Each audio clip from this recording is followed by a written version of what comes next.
Well, hey everybody, it is Tuesday, May 14th, and apologies to those of you who are regular watchers on the schedule. I didn't do any video this weekend or yesterday even. We're off yesterday and today in addition to the weekend. We worked on all of this closeout stuff. We took all this home and prepped and painted this, and we did all these pieces on satin black. Didn't want to do gloss and didn't want to do flat, so we split the difference and went with the satin on that. 2 coats of primer on all of this stuff, sanding in between, and then 3 coats of a satin black. This is just rattle can Krylon, so we'll see how well it holds up.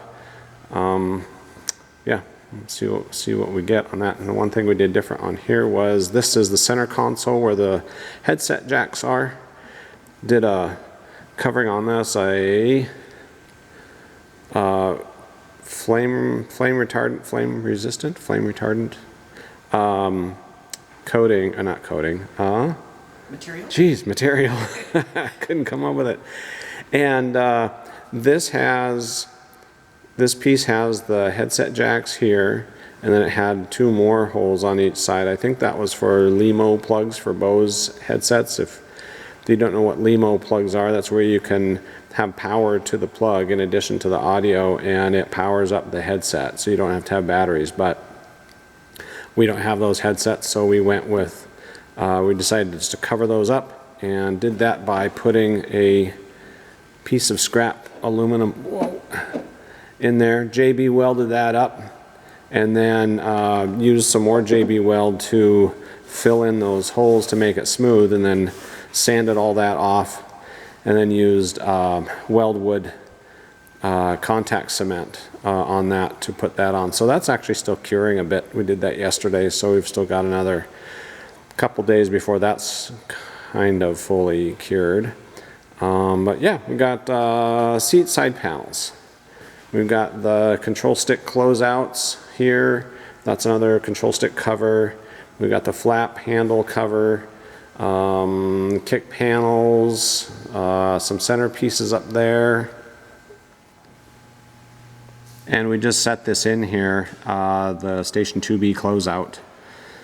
So those actually came out pretty good. I was pretty happy with how it came out, that it being that it's out of a rattle can paint. This was, all these pieces were 2 cans of primer and 4 cans of paint that it took to get that all covered up.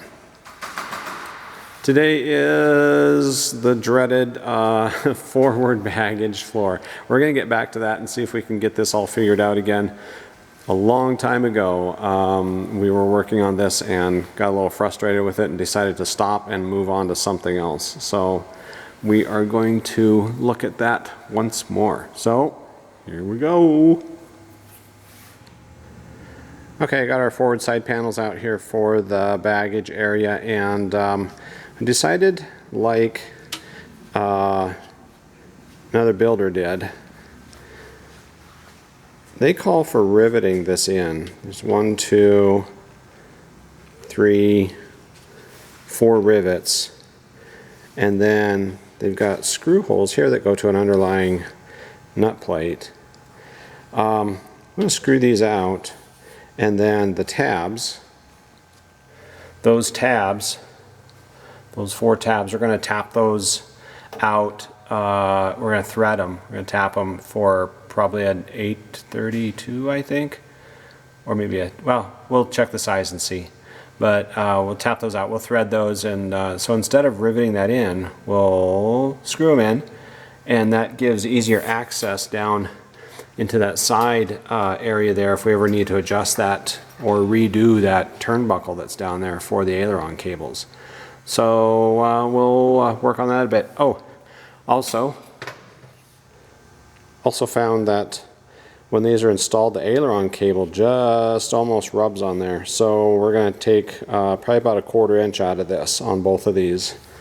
It's the same on both sides. So we're going to take some material out of that and make so those aileron cables have more clearance. Also need to trim a little bit off of this one on the pilot side so that it clears the AOA, pitot, GPS antenna, all that stuff coming down through there. It's a little bit tight, so we're going to do that. Also marked it where the tube is, just going to put a slight bend in this so that it just fits in there just a little bit better.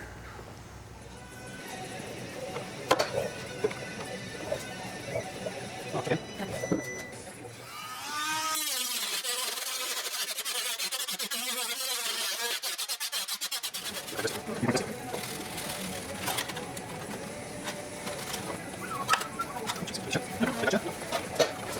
Oh yeah, I want this too. There.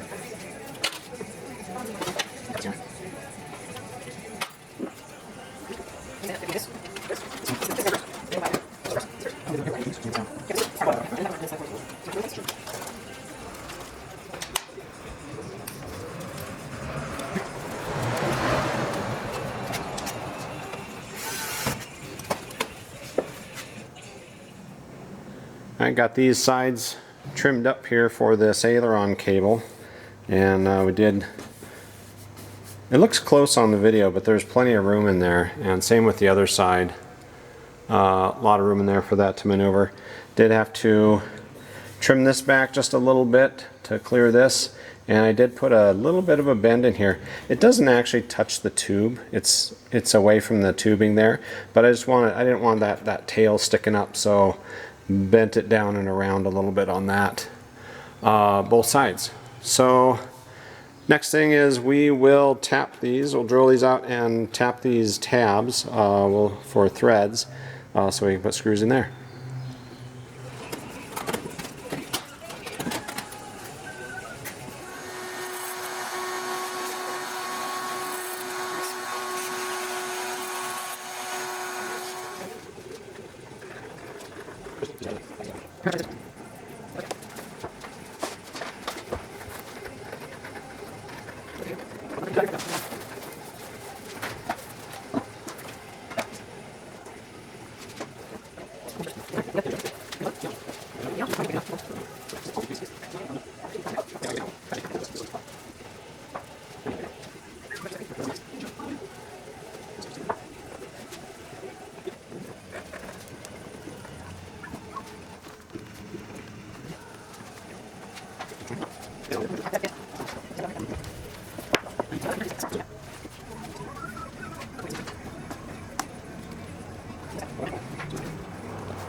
Well, just had a short but very intense thunderstorm roll through here.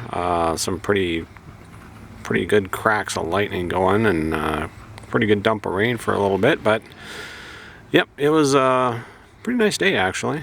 And as you can see, they are starting to build 2 more hangars back here. Oh look, right outside our back door.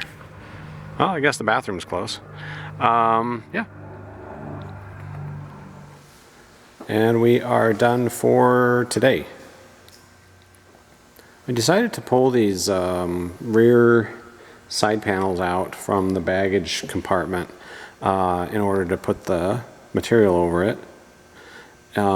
So ended up drilling out the rivets in it. So we drilled those out and took this out, so we'll get it covered and everything, and we'll rivet that back in. That's not going to be a problem. And we did get this.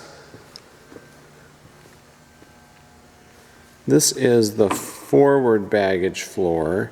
So we got that covered, and it's kind of, this is a real tough marine grade material, flame resistant or fire resistant material. So we've got that glued down right now, and that's curing. It's not very flame resistant right now because of the adhesive that's on there, but once that all cures out over the next week, that'll be good. And this is what we're going to be covering, that and those 2 pieces. The rear baggage is going to have that that material on it, just a nice tough, should be a pretty good wearing material on there. So we'll see how that works out. But anyways, hey everybody, sorry for the delay in getting video out, but hey, have a good evening. Thanks for watching the video, and that's it for now.